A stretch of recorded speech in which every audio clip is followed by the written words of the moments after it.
저한테 첫 번째 주제가 이제 도시와 마을 정치라고 하는 건데요.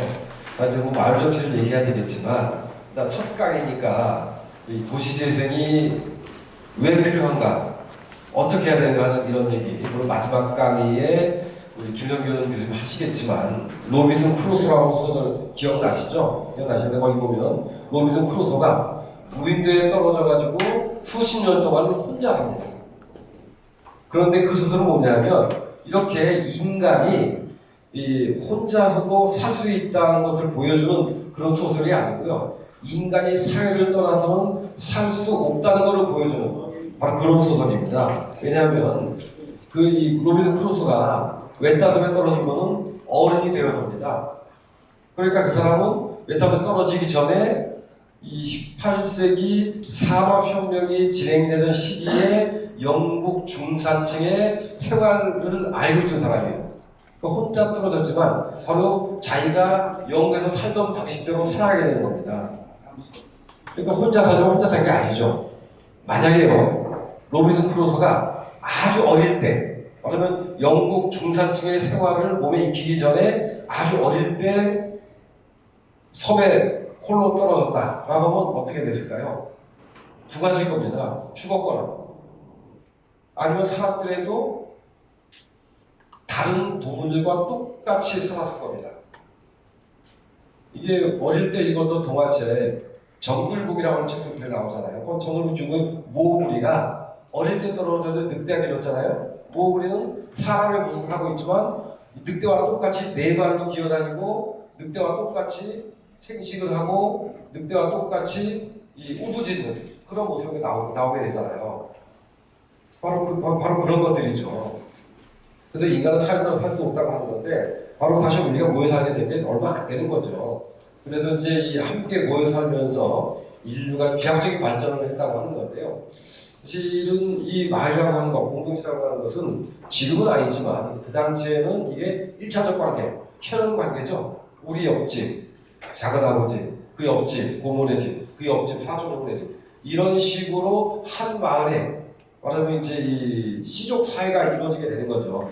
이 같은 혈연을 가진 사람들, 1차적인 관계가 이루어지게 되는데 바로 이런 것들이 도시로 넘어가면서 깨지게 되는 거죠. 그 당시도 마찬가지지만 이 수도권 지역은 자꾸 사람들이 몰려들다 보니까 연담하라 그래가지고요, 마을과 마을이 이어집니다. 근데 그게 뭐죠? 아파트와 아파트 단지가 이어지게 되는 거예요.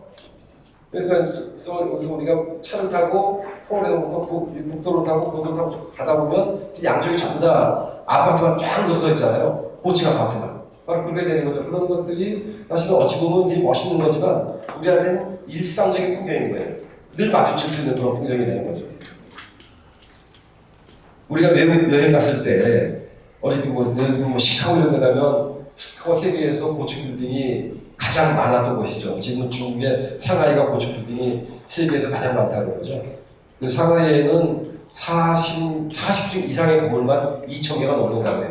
엄청나게 많은 그런 고층 건물들이 있는데, 그런데 그런 것들이 보면 와 멋있다, 스펙터클한 그런 풍경이지만 우리는 그런 것들을 일상적으로 보고 사는 거예요. 그런 풍경들을. 그런데 그것이 우리가 살아가면서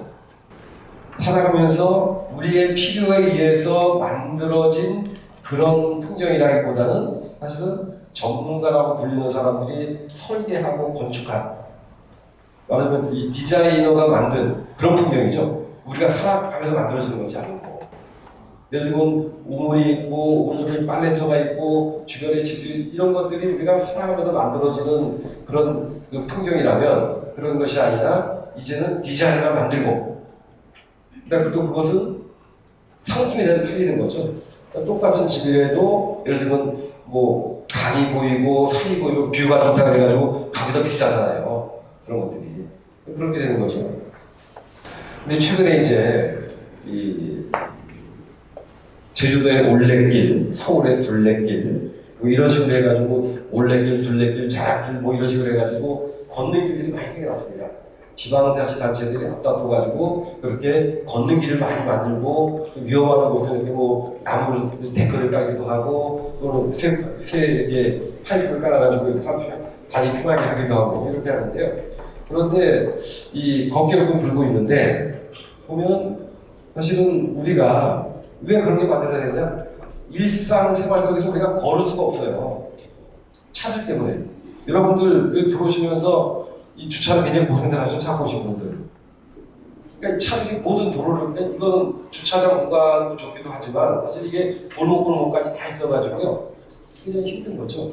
그러니까 예전에는 아이들 놀이터 하는 게 따로 필요 없죠. 공 하나 들고 나가면 골목들이 다 운동장인 거죠. 다 놀이터인 거죠. 거기서 공 하나 가지고 바로 이제 공 가지고 치고 먹고 놀고 그랬는데 이제는 그런 것들이 굉장히 힘든 거죠. 거기나 요즘에 이제 뭐 도로에는 뭐 비상등도 있고 보안등도 있고 또 여러 가지 뭐 시설들을 하다 보니까 이제 도로가 더 좁아지게 됩니다. 그 좁은 도로가도 차들이 많다 보니까 이제는 소방차가 들어갈 공간도 없어서 최근에 뭐 밀양이나 최근에 이런데 그 사고들이 나는데 그때 물론 원칙적으로 불이 안 나야 되지만 불이 났을 때 소방차가 들어가기 수 없는 그리고 피해가 더 커지게 되는 거죠. 바로 그런 상황. 그래서 어떻게 하면 이런 문제들을 해결할 것인가 하는 그런 고민들이 우리들에게 이제 가져가게 되는 것인데요. 사실은 도시권이라고 하는 게 있습니다. 도시권이 두 가지로 쓰이는데 어떤 거냐면 도시 자체의 권리, 그 다음에 도시에 사는 사람들의 권리 이런 것들을 도시권에 얘기하는데 이게 그냥 나온 것이 아니고요.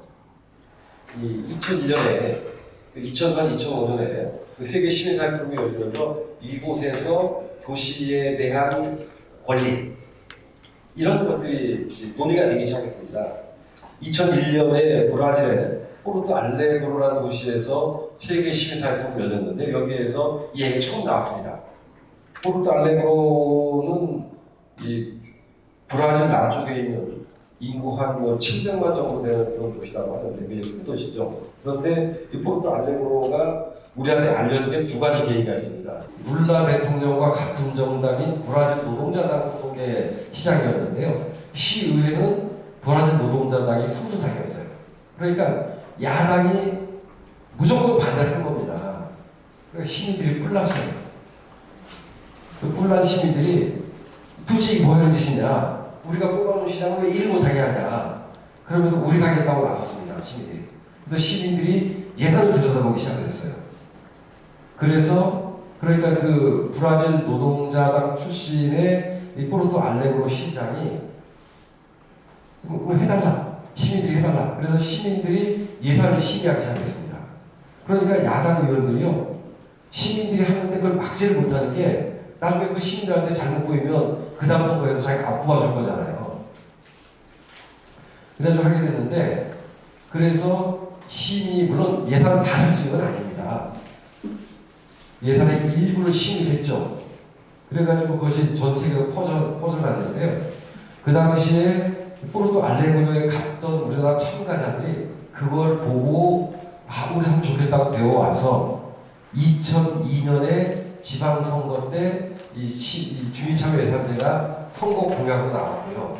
그때부터 이게 시작이 되기 시작한 겁니다, 이게.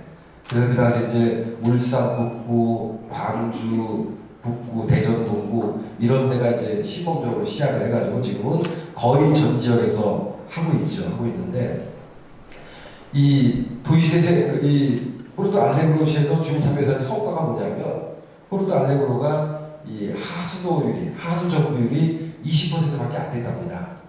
그런데 이걸 하면서 하수 정부율이 85%까지 올라갔어요. 그 무슨 얘기죠?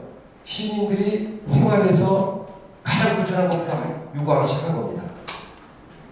그러다 보니까 거기에 맞춰가지고 이제 예산이 배정이 되니까 그전에 정치인들이 의회에서 할 때는 뭐 그 의원들은 다 이제 좋은 동네 살 거 아니에요. 좋은 동네 사니까 그런 불편을 모르고 지냈는데 이제는 시민들이 나서가지고 우리 동네 하수도가 정비가 안 돼가지고 악취에 뭐 전염병에 뭐 이런 것들을 호소하니까 그쪽부터 먼저 하게 되는 거죠. 말하자면 이 도시재생도 좀 마찬가지로 생각을 하는데 그런 식으로 시민에 의해서 시민이 요구하는 시민이 가장 바라는 그런 것들부터 시작을 하게 된 것이죠. 예를 들어서 좋은 공원 하나 만들었습니다. 아주 좋은 공원 만들면 저녁에 있는 삶을 사는 분들이 있죠. 그러니까 좋은 직장, 정규직 좋은 직장에 다니고 시간이 되면 이제 제 시간에 퇴근해서 집에 와서 가족과 함께 저녁을 먹고 그러고 나서 우리 동네에 공원이 새로 만들어졌으니까 놀러 가보자. 그럼 가족들이 이제 가서 공원 가서 이렇게 산책도 하고 그런데 사실 그런 분들도 있지만 그렇지 못한 분들이 더 많죠. 그래서 그건 밤늦게 비정규직 또는 밤늦게 퇴근을 합니다. 집에 가야 되는데 공원이 있어요. 그럼 그 공원은 저녁이 있는 삶을 즐기는 그런 장소인 것이 아니라 내가 집에 가기 위해서는 공원을 돌아가면 시간이 많이 걸리고 그러니까 공원을 가로질러 가야 되는데 공원을 가로질러 가려다 보면 공원이라는 데가 사람이 사는 곳이 아니기 때문에 언제 어디서 나쁜 놈이 특히 여성의 경우에 언제 어디서 나쁜 놈이 튀어나와서 나쁜 짓을 하려고 덤빌지 모르니까 불안한 거죠. 그러니까 그 사람은 아무리 멋진 공원이 만들어져도 그냥 빨리 그 공원을 벗어나야 되는 거예요. 자기 집으로 가기 위해서. 그러면 그 사람은 그 공원을 만든 데는 그 사람에게 세금도 들어가 있는 건데 그 사람은 공원을 누리지 못하는 거죠. 그러니까 도시의 여러 가지 편의시설들 예를 들어 뭐 문예회관이라든지 체육관이라든지 도서관, 미술관, 공간 이런 여러 가지 시설들은 다 시민들이 동등하게 사용을 해야 되는데 자기 형편에 따라 가지고 그 시설을 막고 누리는 사람이 있는가 하면 그 시설을 누리지 못하는 그런 사람들이 있는 거죠. 그래서 도시가 갖고 있는 모든 것들은 그 도시의 모든 사람들이 동등하게 누릴 수 있어야 된다. 라고 하는 게 도시권입니다. 도시를 정비하죠. 도시를 정비하면 깨끗해집니다. 그런데 사실은 그럼 그 전에 그 도시 정비 전에 살고 있는 사람들은 지정하게 좋아서 일부러 거기 살았나요? 일부러 지정하게 만들어 놓고 살았나요? 그게 아니죠. 이건 형편이 안 되는 겁니다. 자기가 생활이 어렵다 보니까 정말 더 좋은 아파트로 더 좋은 동네로 이사가지 못하고 거기가 사는 거죠. 그런데 그거를 도시 미관을 정비한다는 의미를 해가지고 거기 갖다 이렇게 밀어버리게 되면 거기 살고 있던 사람들은 삶의 터전이 없어지게 되는 겁니다. 거기 새롭게 뭐 아파트가 들어온다? 그 아파트 원래 살던 사람들은 거기 못 들어가요. 비싸요. 아마 서울 전자리가 됐던 걸 기억을 하는데요. 용산에 거기 이제 철거를 하면서 거기에 농성하던 그 입주 상인들을 테러를 막는 부대인 특공대를 투입을 시켰다가 거기서 그 농성하던 철거민 5사람과 거기에 들어갔던 전투경찰 1사람, 6사람이 소중한 목숨을 잃었던 사건이 있습니다. 그 사건이 있는데 사실 그거는요 국가의 공권력이 그걸 거기서 아까 얘기한 것처럼 거기 살던 사람들을 몰아내고 거기에서 뭔가 이득, 막대한 이윤을 얻으려고 했던 그것 때문에 여러 명의 소중한 목숨이 사라지게 된 거죠. 그런데 사실 그게요, 우리가 유엔의 권고를 지켰으면 일어나지 않을 사건입니다. 유엔의 헤비타트라는 기구가 있는데요. 되게 우리가 헤비타트 하면 카터 전 미국 대통령이 우리나라 와서 집 지어주고 하니까 헤비타트가 이제 그런 기억하시는 분들이 많은데 원래 이거는 인간의 주거 문제를 고민하기 위한 유엔의 산하기구입니다. 헤비타트가. 근데 헤비타트가 철거 문제에서 권고한 게 있어요. 예를 들면 아주 추운 때에는 철거를 하지 마라. 이전할 것이 마련되지 않은 철거민들을 강제로 쫓아내지 마라. 이런 공고사항들이 있어요. 만약에 그 공고사항을 지켰다면 아주 추운 때는 쫓아내지 말아라고 하는 공고를 지켰다면 그런 불행은 없었을 겁니다. 그게 바로 유엔이 공고하는 그런 거죠. 바로 뭐냐면 이런 거죠. 국민과 철거를 준해야 된다고 하는 그렇게 되는 거죠. 그런데요, 이제 마을 만들기의 개념들이 이제 생겨나고 있습니다. 그러니까 도시재생이라는 게 이제 마을 만들기가 된 거거든요. 예전에도 마을 만들기가 있었습니다. 과거에도. 근데 그거는 관이 주도했죠. 새마을운동이라는 게 저기 마을 만들기예요. 새마을운동이라는 게. 예전에 마을이라고 하는 거는 구정이 단순했거든요. 요즘 이제 시골 버스가 타는 데 하면 이 입구에 정비소 같은 것들이 되게 있고요. 그 정비소를 쭉 따라 들어가면 안에 이제 우물이 있고 우물 주변에 집들이 있고. 그 말하면 그 정비소 옆길은 바깥으로 나가는 길이고 나머지는 안으로 들어가서 하는데 그 길이라고 하는 게 뭐 리어카가 다닐 수 있는 그런 정도의 길이었는데 새마을운동을 하면서 뭐 마을마다 시멘트를 나눠줬습니다.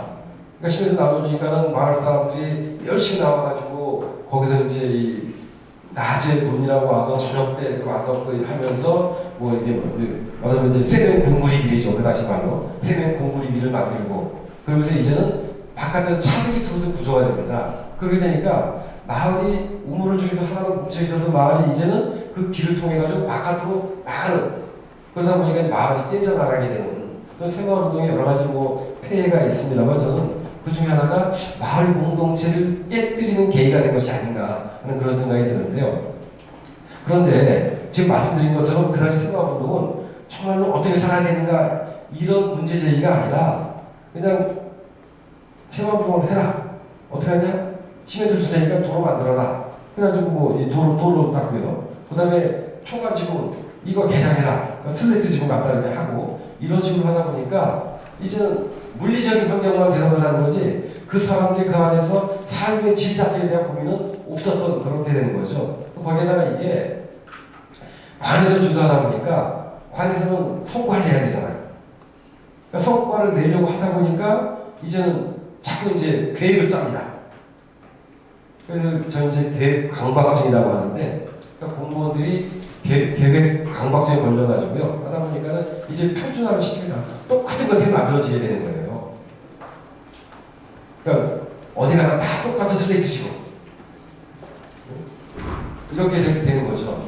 그런데 이제는 그것이 아니라 우리가 주민이 참여해서 만들어야 되겠다. 그래서 주민이 가장 잘하죠. 내가 여기 살아보니까 우리 마을은 뭐가 불편하다. 무엇이 가장 큰 숙제다. 이게 있는 거죠.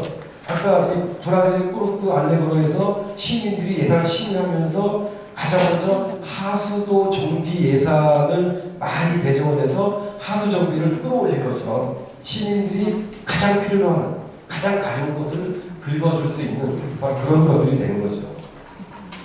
그런데 저는 이 도시재생의 길이 두 가지가 있다고 봅니다. 따라하기와 따로하기죠.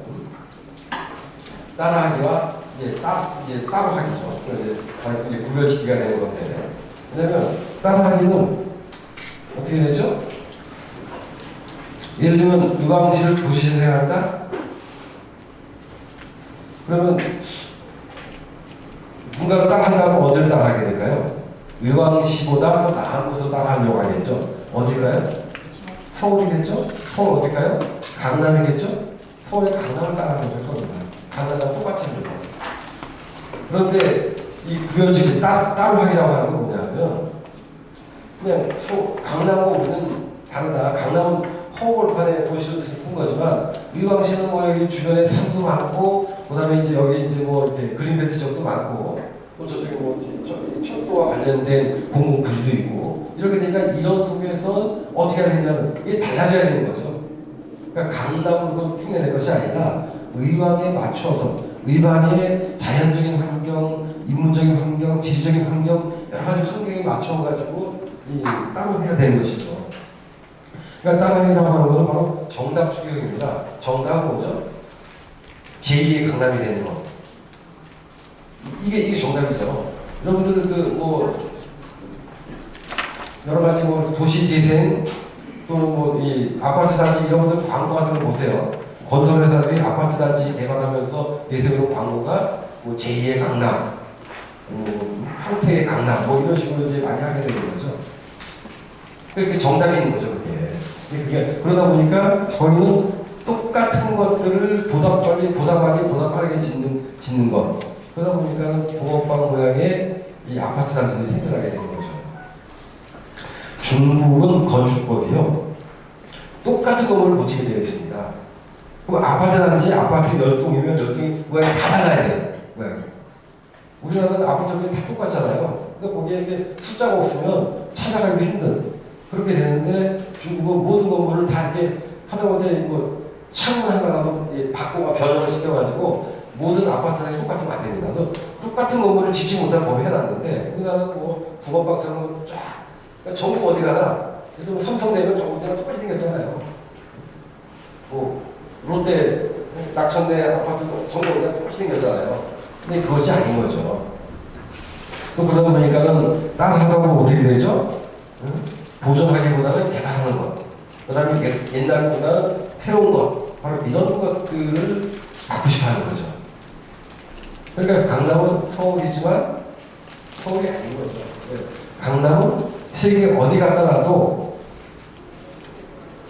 빠지지 않는 그런 도시입니다. 그런 도시인데 사실 그게 강남이 서울이라고 볼 수 있나요? 서울에 있지만 서울이 600년 서울이라고 합니다. 더 거슬러 올라가면 백제 때 한석까지 따지게 되면 2000년의 역사를 가지고 있는 곳인데 우리가 강남 지역에 가서 600년 조선왕조의 흔적이 느껴집니까? 강남 어디 가서 우리가 2000년 전에 여기가 백제의 도시였다고 하는 것을 우리가 느낄 수가 있습니까? 없는 거죠. 강남은 서울에 있지만 서울이 아닌 거예요. 역사의 향기가, 문화의 향기가 나지 않는 그렇게 되는 거죠. 그런데 우리가 따라하지 않고 따로 하게 되면 이제는 그 시대, 그 도시에만 가야 할 수 있는, 의왕이면 의왕에 와야만 볼 수 있는, 의왕에 맞는 그런 것을 하게 되는 것이죠. 그러다 보니까 이제 여러 가지 자원이 환경 생태적으로 다양한 모습을 우리가 만들 수 있는 것이고, 예를 들면 바람길이라고 하는 게 있어요. 바람길이라는 건데, 요즘에는 이제 최근에는 아파트 단지를 개발하면서 바람길을 많이 합니다. 그래가지고 바람이 다니는 길이 있다. 바람이 다니는 길에는 건물을 짓지 않아요. 근데 과거에는 건물을 무조건 이 토지를 최대한 효율적으로 이용하는 방법으로 다닥다닥 이렇게 아파트를 지어놓다 보니까 그 바람길을 막게 되면 그 아파트 단지는 더운 거죠. 열섬이 된 겁니다. 그런데 지금 이제 아파트 단지가 지으면서 바람길을 차단해서 바람길을 비워놓고 건물을 짓게 되면 그 아파트 단지는 다른 아파트보다 좀 더 시원하고 겨울에 더 따뜻하고 이렇게 된다고 해요. 요즘은 그래서 이제 건축을 하면서 뭐 규격하는 걸 이렇게 탁탁 똑같은 가격으로 하는 것이 아니라 지대에 따라가는 것이 좀 모양이 달라지기도 하고 그렇게 되는 거죠. 그렇게 되면 이제 거기서 이제 예를 들면 그 마을에 우물에 관련된 우물에 관련된 우물이 없어지면 그거 없어지게 되잖아요. 그 이야기도. 그런데 그렇게 이제 스토리텔링을 하게 되는 그런 것들이 있는데 박원순 시장이요. 처음에 시장 되고 나서 한 것 중에 하나가 뭐냐면 박원순 시장 전임자들이 뭘 했냐면 이 재개발을 많이 했죠. 재개발을. 그러니까 뉴타운 사업이라는 게 그런 거잖아요. 근데 뉴타운 사업이라는 게 수백 군데를 지정을 했는데 은평 뉴타운 말고는 손도 대지 못했어요. 할 수가 없는 상황이었던 거죠. 그러니까 이제 박원순 시장이 이제 보궐선거 당선되고 나서 이 문제 어떻게 해결할 것인가 그래가지고 몇 군데를 가봤답니다. 가봤는데 그러니까 거기다 뭐 박원순 시장 물러가라라고 이제 국정가가 써있고 주민들을 만났답니다. 왜 나보고 물러가라고 하냐? 그랬더니 내 지사권에서 왜 막느냐가 저는 막는 건 아니다. 여러분들이 아파트 개발하겠다는 계획을 가지고 오면 타당성을 검토해서 우리가 허가를 내주겠다. 그러나 그런 것도 없이 무조건 허가부터 내줄 수 없다. 그걸 가지고 와라. 그런데 그러니까 이제 그 주민들 고민이 뭐냐면 과거에는 이제 건설회사와 이렇게 해서 건설회사와 함께 손잡고 해서 재개발 추진위원회가 건설회사와 함께 그 단지를 갖다 개발하고 이런 걸 세웠는데 이제는 그런 것들이 안 된다는 거죠. 그래서 그러면 그 건설회사에다가 부탁을 하게 되면 건설회사는 자기가 가지고 있는 기술 가지고 하기 때문에 이거 싹 잃어버리고 여기다 새롭게 짓는다. 그러면 비용도 많이 들어가고 그런데 좋은 건축가를 만나서 건축가한테 이 지역을 그대로 살리고 오래된 나무 그대로 놔두고 이 골목길도 살리고 그러면서 주민들이 생활에 편리하도록 아파트를 재개발해달라고 하면 그 사람이 이 설계를 할 것이다. 그럼 설계도를 가지고 이 설계도로 지어줄 건설회사를 찾는 것이 훨씬 빠른 길이다. 그래가지고 서울에 요즘에 이제 한참 뜨고 있는 서초이라는 동네 가면 옥인 아파트라고 하는 데가 있어요. 옥인 아파트 문화에서 가장 먼저 만들어진 아파트 단지가 하나인데 옥인 아파트 단지가 재개발이 됐는데 종전처럼 싹 밀어버리고 하는 것이 아니라 그 골목길 그대로 남아있고요. 거기 또 커다란 나무 그대로 남아있고 그러면서 이제 주차장을 위로 빼가지고 밑에까지 하고 그러니까 사람들이 불편하지만 위로 가서 주차장에다 차 대놓고 걸어서 막 집으로 내려가는 거죠. 그러니까 집 앞에 이렇게 주차장이 있는 것이 아니고 그런 식으로 만드는, 그러니까 그거는 오기동이라는 데가 일왕산 자락을 타고 내려오는 데니까 그런 산세를 그대로 이용한 겁니다. 바로 그런 식으로 하게 되는. 그래서 저는 도시재생이 이 따라하기와 따로하기가 있는데, 이거 말하자면 똑같아지는 거고 이거는 달라지는. 그래서 다른 도시와 우리 동네를 구별짓는, 바로 그렇게 되는 것이죠. 그래서 저는 여러분들이 이제 생각하실 게 결국은 의왕다움이 무엇이냐를 고민하셔야 될 것 같아요. 의왕다움. 여기가 의왕시다. 의왕시 인구 20만이 하는 데는 서울 남쪽의 소도시. 그린벨트가 많아가지고 개발이 지체되어 왔다. 또 그러면서 이 경선이 지나가면서 도시가 양쪽으로 나눠져 있고 동서간에 격차되어 있고, 그 다음에 또 저쪽에는 철도 부지라고 하는 국가 소유한 땅이 있어서 그것이 또 개발을 막아왔던 지역. 뭐 이런 식으로 이제 생각을 하기가 쉬운데, 그것이 아니라 사실은 이 의왕다움을 나타낼 수 있는, 즉 다른 도시와 구별짓는, 다른 도시와 다른 의왕만의 독특한 가치를 세울 수 만들 수 있도록 지금까지 개발이 이루어졌다. 그래서 앞으로는 우리가 원하는 방향으로 개발할 수 있다. 이렇게 보는 것이 맞지 않을까 싶어요. 어쨌든 그 가치를 찾아야 되는 게 중요하다. 그래서 도대체 의왕하면 의왕이 어떤 도시인가? 어떻게 우리가 도시재생 전략을 짜가는 게 의왕다움인가? 이런 고민들을 많이 하시면 좋겠습니다. 그런 것들은. 그건 뭐냐면 의왕에서 사는 것의 즐거움이죠. 요즘에는 어디 산다고 하는 게 그 사람의 지위와도 관계가 되면, 어디 사니? 아, 나 강남 살아. 자신있게 말하죠. 어디 사니? 나 분당 살아. 자신있게 말하죠. 너 어디 사니? 나 성남시 살아. 아, 달동네? 그러면 괜히 위축이 되는 이런 형상이 벌어지고 있는 거거든요. 어디 사느냐고 하는 것이 그 사람을 지위를 결정짓는 이런 상황이 돼버리니까, 여기 벗어나서 여러분들이 어디 가서 또 나 의왕에 살아 라고 했을 때, 아, 부럽다 라는 말이 나올 수 있도록 의왕시가, 의왕시에 사는 것이 얼마나 나한테 즐거운지, 의왕시에 사는 것이 얼마나 남들한테 자랑스러운지 하는 그런 가치를 만들어내는 것. 사실 이런 것들이 상당히 중요하다고 봅니다. 이거는 이제 뭐 하루 이틀 고민, 한 달 고민 될 것이 아니라 의왕시민 전체가, 그 의왕시민의 대표인 뭐 이 의왕시 의회 의원들, 또는 의왕시장, 또는 의왕시 출신의 국회의원, 이런 분들이 모여가지고 함께 오랜 시간을 고민해야 되지 않을까 하는 그런 생각이 들어요. 결국은 사람입니다, 사람. 자, 여기다 이제 드릴이냐 구매할 써놨는데요. 우리가 구멍 하나 이제 저기 뭐 달력을 걷기 위해서 구멍 하나 뚫어야 되겠다. 그리고 구멍을 뚫는데 요즘에 이게 단단해가지고 그냥 못 박아서 안 들어가잖아요. 그럼 드릴을 갖다가 구멍을 파내야 거기다 못을 박을 수가 있는 거죠. 그럼 내가 필요한 거는 달력을 걸을 수 있는 구멍이 필요한 건데, 그 구멍을 하나 뚫기 위해 가지고 드릴을 사야 됩니다. 그 사놓고서 그때 한 번 써먹고서 5년 10년이나 짐덩어리 집에 남아있는 거예요. 필요한 거는 드릴이 아니라 구멍인 거죠. 그런데 구멍을 못 들어 보이는데 어느 날 이마트에 갔더니 멋있는 드릴 웬만 원 주고 살 수 있는 그런 것들이 있어요. 아, 이거 사면 갖고 가서 이 못을 박을 수 있겠다. 못 하나 받기 위해 가지고 그 비싼 드릴을 삽니다. 한 번 딱 쓰고서 그거 폐기쳐서요. 나를 쓰는 거니까 녹슬을 못 쓰고, 물론 의왕시는 보니까 그런 것들을 뭐 빌려주는 사업도 하던데, 사실 우리가 원하는 건 좋은 드릴 사는 것이 중요한 것이 아니라 구멍을 잘 뚫는 게 중요한 거죠. 여기 이제 보니까 꽃도 있는데요. 예를 들면 꽃을 받을 때 기분이 좋죠. 또 뭐냐면 꽃이 이쁘기도 하지만 사실은 꽃을 받는 즐거움이 더 큰 거죠. 되게 이제 이 여성들을 비하할 때 보석 얘기를 많이 하는데요. 그럼 사실 보석은 뭐냐면, 보석을 갖고 싶은 것이 여자의 마음이 것이 아니라 보석을 주는 사람의 마음, 보석을 주는 사람의 행위, 이런 것들 때문에 기쁜 것이, 이것이 보석이 좀 갖고 싶은 건 아닌 거잖아요. 근데 되게 이제 우리가 할 때 꽃 하면 꽃이 이쁘니까, 꽃이 이뻐서 사실 이쁘고 보자 그러면 웃기거나 많이 야생화도 많이 피어있고 산에가도 많잖아요. 근데 꽃을 받을 때 즐거운 거는 꽃이 이뻐서가 아니라 그 꽃을, 뭐 이쁘기도 하지만 꽃을 나에게 전해주는 사람의 마음.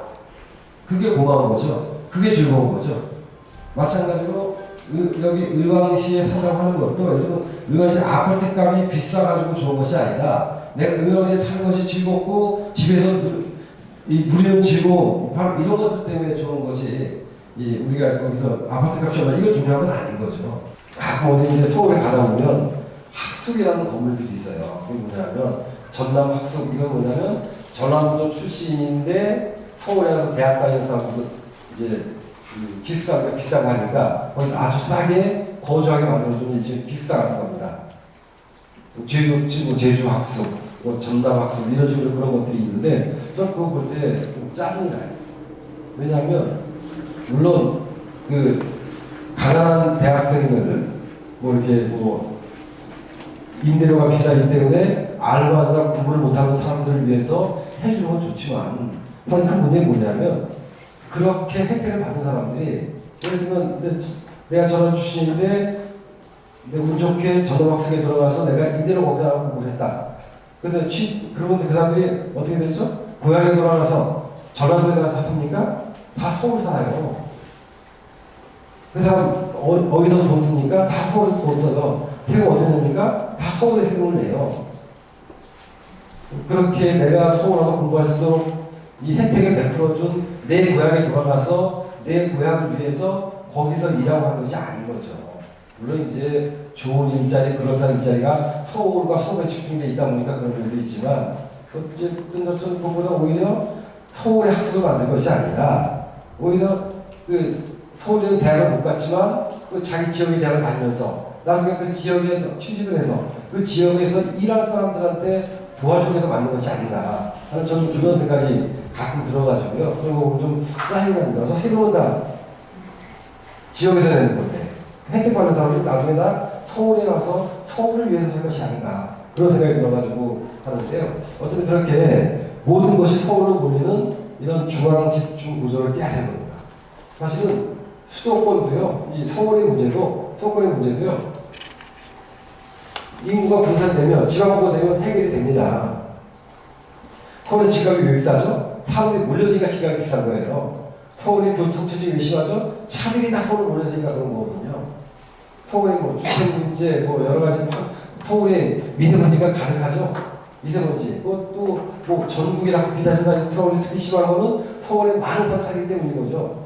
만약에 이렇게 지방권이 제대로 돼서 모든 이 지방은 분권이 되고 분산이 되면 서울이 안고 있는 여러 가지 문제, 도시 문제들 저절로 해결이 됩니다. 그건 서울한테도 안 좋은 거예요. 그렇게 서울 방문하는 거는. 그래서 모든 게 다 서울로 몰리는 중앙 집중 구조를 깨는 것이 상당히 중요하고 그러기 위해서는 사실 우리가 이 마을에서부터 민주주의가 일어나면 됩니다. 마을 민주주의, 마을 정치를 해야 되는 것이죠.